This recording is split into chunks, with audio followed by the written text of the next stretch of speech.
Bismillah wa salatu wa salamu ala rasulillah. Assalamu alaikum wa rahmatullahi ta'ala wa barakatuh. Fatwa al-Islamiyya, saison 3, fatwa numéro 12 de Cheikh Saleh Swaliodi al-Fawzani.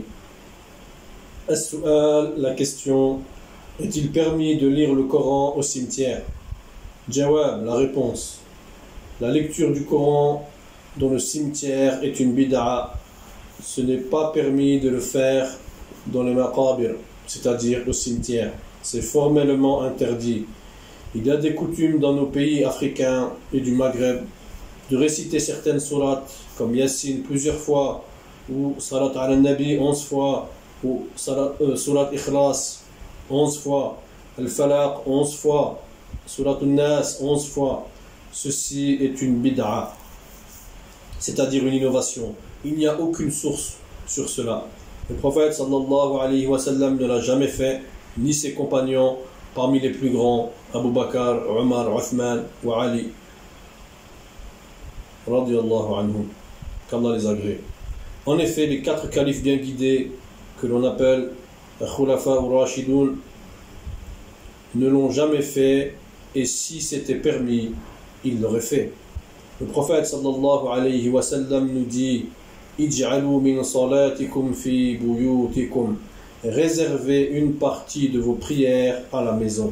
Il ajoute aussi de ne pas laisser vos maisons comme des cimetières. Ceci nous montre que la tombe ou le cimetière n'est pas un lieu de prière ou de lecture du Coran. Ceci nous montre aussi que le musulman peut aller rendre visite au cimetière et y saluer nos morts et faire des invocations pour eux, que Allah Ta'ala leur fasse miséricorde.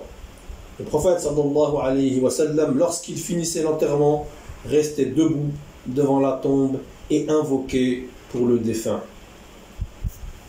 De plus, il incitait à faire de même en disant: Istaghfiru li akhikum was'alullahu at-tathbit. Demandez le pardon pour votre frère et implorez pour lui le raffermissement, car il va être questionné. Et le prophète sallallahu alayhi wa sallam n'a pas lu le Coran ni ordonné aux disciples de lire le Coran. Donc, chers frères et sœurs en islam, ne faisons pas ce que Allah et son prophète ne nous ont pas demandé.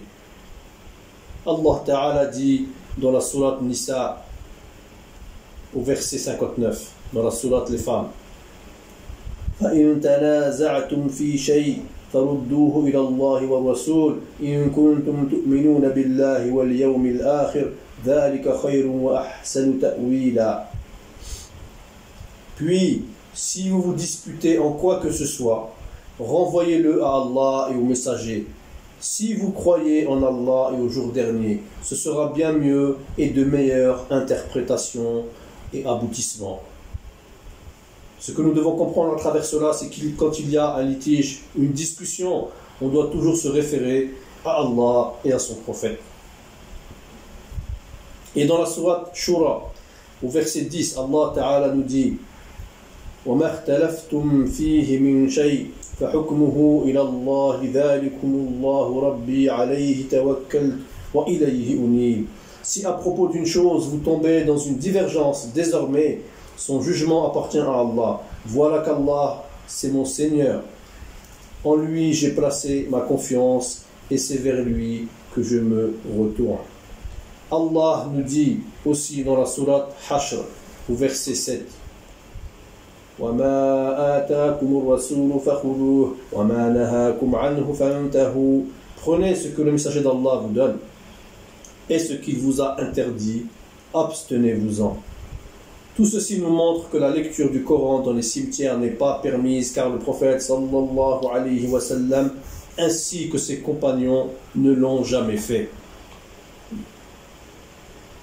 Wallahu a'lam.